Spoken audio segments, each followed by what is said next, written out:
বলে না, তুম হামসে মোহাব্বত করো হাম বেওয়াফা নেহি করেঙ্গে। না না মানে বলে উর্দুতে বললাম যাতে বুঝতে সুবিধা হয়। উর্দু বই দেখছি একটা, আমি একটা উর্দু বই দেখছি, ওই যে পিছিয়ে উর্দু বই একটা।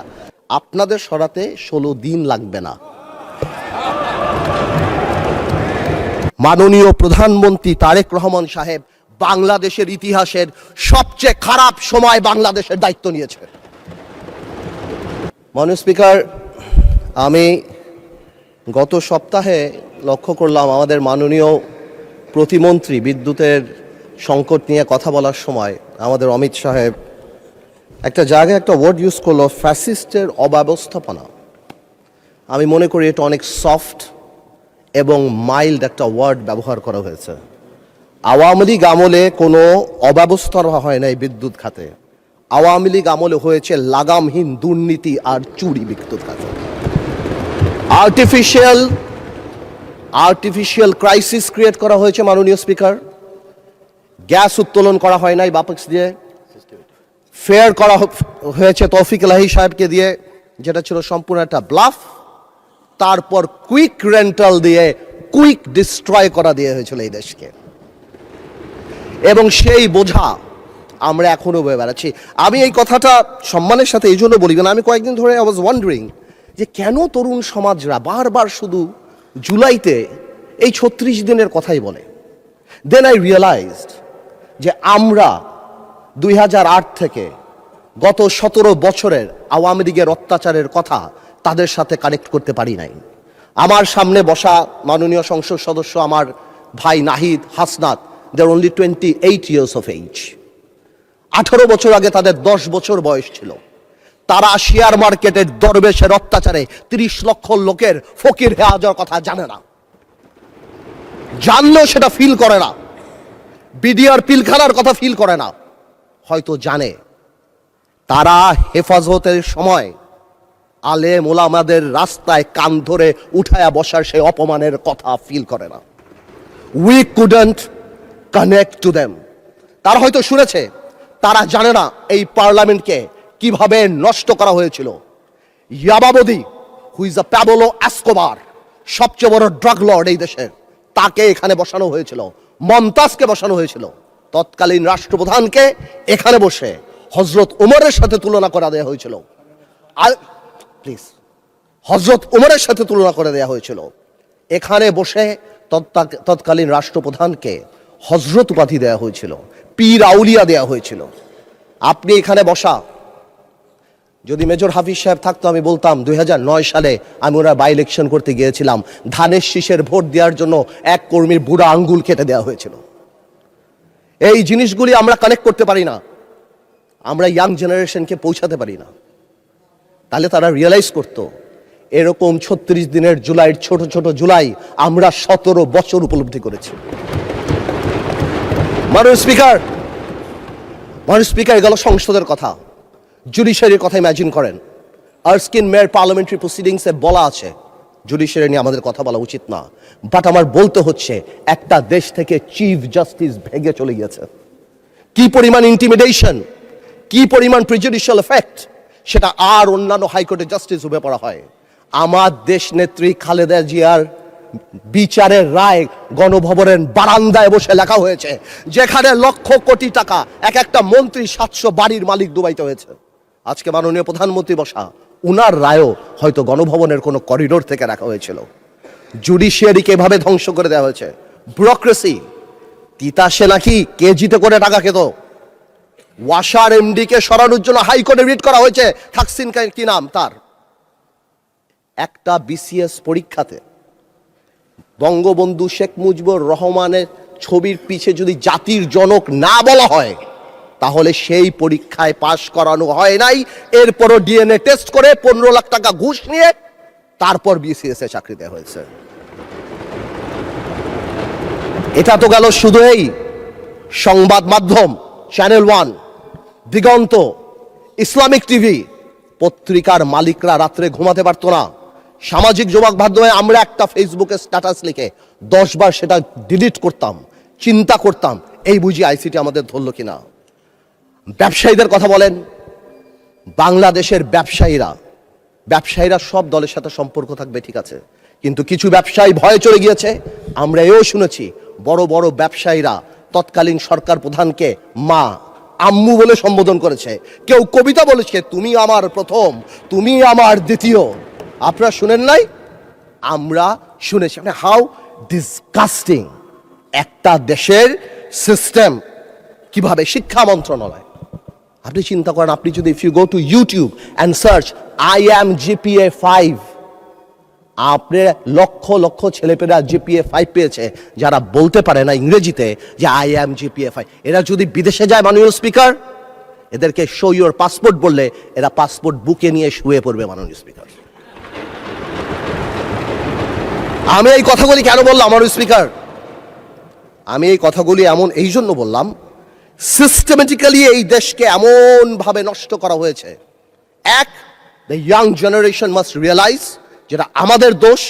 We couldn't connect to them, we couldn't connect to the Gen Z generation and tell them what atrocity been going on.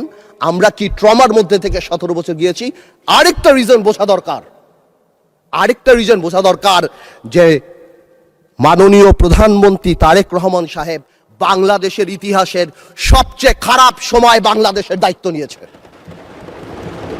বাংলাদেশের প্রধানমন্ত্রী তারেক রহমান সাহেব যখন গণতন্ত্র ক্ষতবিক্ষত, তখন বাংলাদেশের দায়িত্ব নিয়েছে, যখন the whole country system is completely corrupted. এখন প্রশ্ন হলো, আমরা চাই যাতে আমরা এটা ঠিক করি, বাট এই ঠিক করার জন্য সবচেয়ে বড় ভূমিকা আমাদের। আর when I say আমাদের, উই ইনক্লুড বিরোধী দল।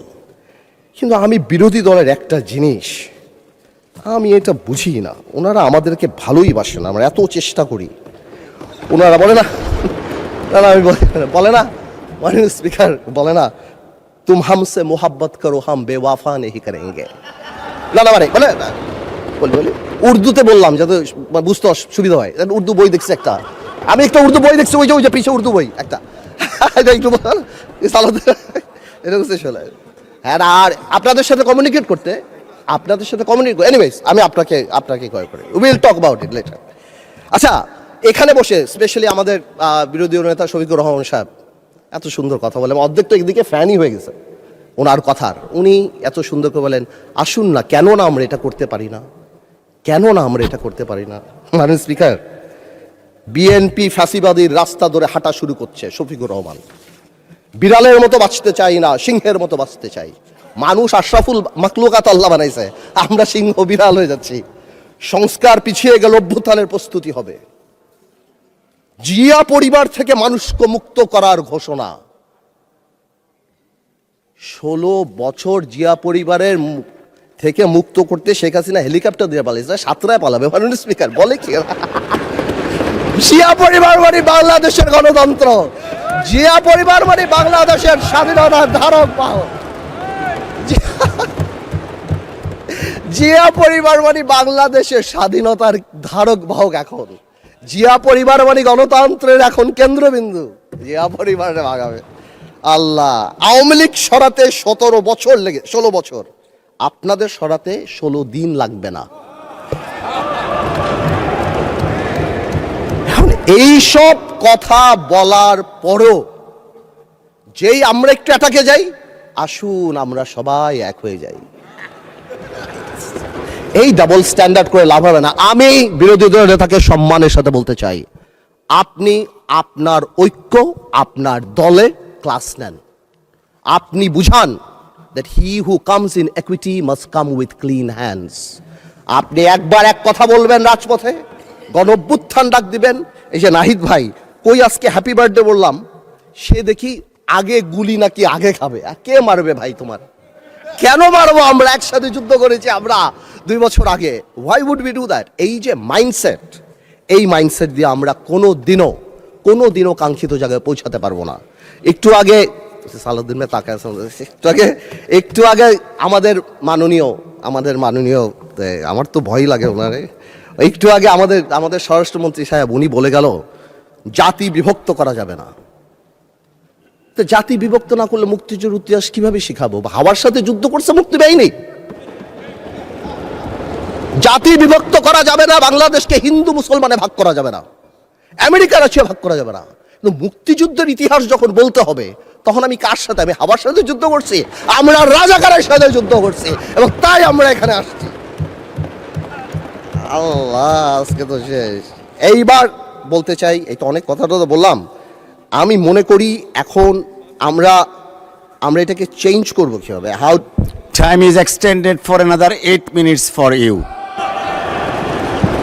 আমি আর আপনি কলিগ, মাননীয় স্পিকার, একসাথে পড়াইছি, একসাথে কত কফি খাওয়াইছি আপনারে, এই জন্যই তো 8 মিনিট দিলাম extra. Anyways, thank you, man. It's much obliged. First, we need to change the political culture. We have seen that our honorable Prime Minister started that. Political gesture change করতে হবে। আপনাদের বাড়ি গিয়েছেন, আপনারাও করেছেন, নাহিদ সাহেবের বাড়ি গিয়েছেন। এটা রুট লেভেলে নিয়ে যেতে হবে। আমাদের গ্রামাঞ্চলে যেখানেই আমরা যাই, সেখানে এই পলিটিক্যাল কালচার নিয়ে যেতে হবে। Second, foundation of politics. জেনারেশনকে আমরা যে যার মতো ইতিহাস শিখিয়েছি, এই একটা জায়গায় আমাদের আসতে হবে। আমাদের সরোয়ার্দী সাহেব থেকে আরম্ভ করে, ভাসানী সাহেব থেকে আরম্ভ করে, শেরেবাংলা একে ফৌজক সাহেব থেকে আরম্ভ করে, বীর শ্রেষ্ঠ, যেটা আমরা অলরেডি দেখতে পাচ্ছি, and thanks to the prime minister, because আমরা সব জায়গায় দেখতে পাচ্ছি, এই রেকগনিশনগুলি জেনুইনলি সামনের দিকে নিয়ে যেতে হবে। আনফর্চুনেটলি আজকে আমরা আমাদের ইয়াং জেনারেশনরা, আপনি জিজ্ঞেস করেন কয়জন 7টা বীরশ্রেষ্ঠর নাম জানে, অথচ অনেক আনইম্পর্টেন্ট লোকদের নাম জানে, অনেক আনইম্পর্টেন্ট সেলিব্রিটিদের নাম জানে। তাদেরকে রিয়েলাইজ করতে হবে, এই সব লোকেরা সেলিব্রিটি না, দেশের জন্য যারা জীবন দিয়েছে, they are the true celebrity of the country. এবং ফাউন্ডেশন অফ পলিটিক্স মানে যখন আমরা 71 নিয়ে কথা বলবো, এটা তো খুবই ইম্পর্টেন্ট, যেটা আমি কারেক্টলি বললাম, যে 71-এর ইতিহাস যেমন জানতে হবে, এবং 71-কে জেনারেলাইজ করা যাবে না। Of course we respect 1947, of course we respect 1952, but 1971 is different. 52 আমাদের অর্জন, 71 আমাদের অর্জন, আমাদের আবেগ, আমাদের গৌরব, আমাদের অস্তিত্ব। এটার সাথে কারোই করা যাবে না। I am sorry to say, 71 যখনই আসবে, তখন আমার ভাইদের সেই সময়কার ভূমিকার কথা আসবে। And unfortunately they have to live with this stigma rest of the life. এটাকে আপনি সরাতে পারবেন না। এটা মনে আছে আমার, বেসি হ্যাডক নামে কি একজন ছিল আপনার, উনি 1936-এ মনে হয় চার্চিলকে বলেছিল, চার্চিল একটু ড্রাঙ্ক ছিল আর কি, বলেছিল ইউ আর ড্রাঙ্ক পার্লামেন্টে। চার্চিল ঘুরে বলেছিল, I am drunk, tomorrow I can be sober, but you are ugly and you shall remain ugly. তো আমরা মাঝে মাঝে লাইন ক্রস করি, কালকে হয়তো ভালো হয়ে যাব, কিন্তু আপনারা যা ছিলেন তা থাকবেন, তাই থাকবেন। এটা বাস্তব, এটাকে মেনে নেয়াই ভালো। 47, 52 আর 71 এক না, প্রত্যেকটারই বিউটি আলাদা। আরেকটা জিনিস ভেরি ইম্পর্টেন্ট, এটা নির্বাচন আগে মাননীয় প্রধানমন্ত্রী অনেকবার বলেছিল, জনগণ। এটা খুব important. We have realise this time যে আমাদের কর্মী কত এক একটা এলাকায় 10,000, 15,000, 20,000, কিন্তু জনগণ 4 lakh, 4.5 lakh vote. Something is wrong, half of the people are not voting, something is wrong, we couldn't connect, আমরা তাদের আনতে পারছি না। সুতরাং আমি মনে করি আগামীতে আমাদের সবারই জনগণ ভিত্তিক সংগঠন করা উচিত। প্রত্যেকটা ইউনিয়ন থেকে ইউনিয়নের অ্যাডভাইজরি কমিটি করে তাদের আমাদের প্রত্যক্ষ রাজনীতির সাথে আনা উচিত। এবং যদি সম্ভব হয়, এটা আমার তরফ থেকে শুধু, আপার হাউস হচ্ছে, আমাদের সবচেয়ে বেশি ফরেন কারেন্সি আসে গার্মেন্টস থেকে, বিদেশি থেকে, সেখান থেকেও গার্মেন্টসের বোনদেরকে যদি কোনোভাবে আপার হাউসে রাখা যায়, সো দ্যাট তাদের কথা আমরা শুনতে পারি, অথবা প্রবাসী কথায় যদি 2-1 জন রাখা হয়, আমার মনে হয় ডিরেক্টলি তাদের সাথে আমাদের কানেক্টিভিটিটা হবে। It is just my opinion, আমার বলার জন্য। আরেকটা জিনিস আছে, এটা আরেকটা ইম্পর্টেন্ট জিনিস, সময় তো চলে যাচ্ছে, বেশি সময় নেওয়া যাবে না। আর সামাজিক লিডারশিপ ইজ ভেরি ইম্পর্টেন্ট। সমাজ এখন সাংঘাতিকভাবে বিভক্ত। আপনি ভোট নিতে যাবেন, কোনো বাড়িতে ঢুকবেন, বাবা সারাদিন নামাজ পড়ছেন, অথবা বাবা সারাদিন কাজ করছেন, তার ওয়াইফ সারাদিন নামাজ পড়ছেন, ছেলে একটা টিকটক করে, মেয়ে একটা কোরিয়ান অ্যাক্টর হতে চায়। উই নিড সোশ্যাল লিডারশিপ, এবং এটাকে একটা বন্ধনে আনার জন্য the only thing is religion or culture. আমরা মডার্নাইজেশন, গ্লোবালাইজেশনের নাম করে আমাদের রুট, আমাদের ধর্ম থেকে অনেক দূরে সরে গিয়েছি। আমাদের ধর্মে আর কালচারে ফেরত আসতে হবে যদি সমাজকে বাঁচাতে হয়। সুতরাং আমরা যারা এখানে আছি, তাদের পলিটিক্যাল লিডার হওয়ার পাশাপাশিও প্রত্যেকেরই সামাজিক লিডারের ভূমিকায় যেতে হবে। বেশি সময় নাই, আমি খালি এতটুকু বলবো, আমাদের দেশে আমরা যারা আছি, আমাদের মাননীয় প্রধানমন্ত্রী আরম্ভ থেকে ক্যাবিনেট এবং আপনারা যারা আছেন, আমাদের সবাই কাজ করা উচিত কিছু জিনিস করতে, মোরাল ভ্যালুস বাড়ানোর জন্য। আমি শুনেছিলাম এখানে শিক্ষামন্ত্রী ছিলেন, একবার বলেছিলেন বিভিন্ন ল্যাঙ্গুয়েজের কোর্স করানো হবে। আমি মনে করি একটা স্কুল অফ গাইডেন্সও থাকা উচিত। We lack heroes. আমরা কাদেরকে হিরো বানাবো?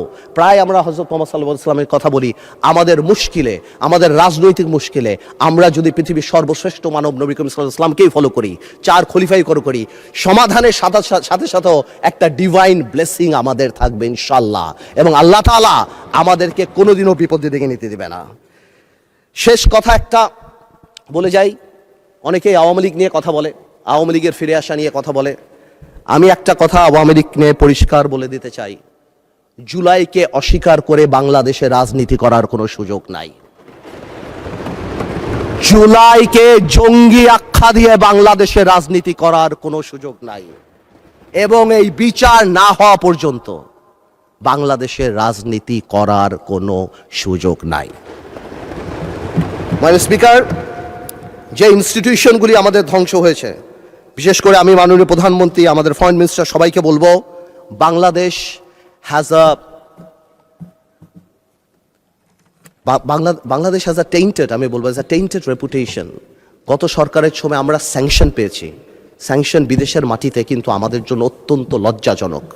আমি আমার তরফ থেকে বলবো, এই র্যাবের প্রতি স্যাংশন, অর্থনৈতিকভাবে যেই জিনিসগুলি হয়েছে, যেভাবে আল জাজিরাতে আমাদের রেপুটেশন, আমাদের ব্যাংক লুট থেকে আরম্ভ করে and all Sheikh Hasina's man, এবং তারপর যেভাবে একটা মন্ত্রীর 700 বাড়ি, আমার মনে হয় এই জিনিসগুলিকে আমাদের রিকাভার করার জন্য আমাদের এনাফ কাজ করা উচিত। এবং যদি সম্ভব হয় মাননীয় স্পিকার, একটা ইকোনমিক ট্রিজন আইন পাশ করা উচিত, যা ভবিষ্যতে যাদের কর্মকাণ্ডের জন্য বিশ্ব পরিমণ্ডলে বাংলাদেশের অর্থনৈতিক রেপুটেশন নষ্ট হয়, তারা জানি দেশদ্রোহী হিসাবে বিবেচিত হয়।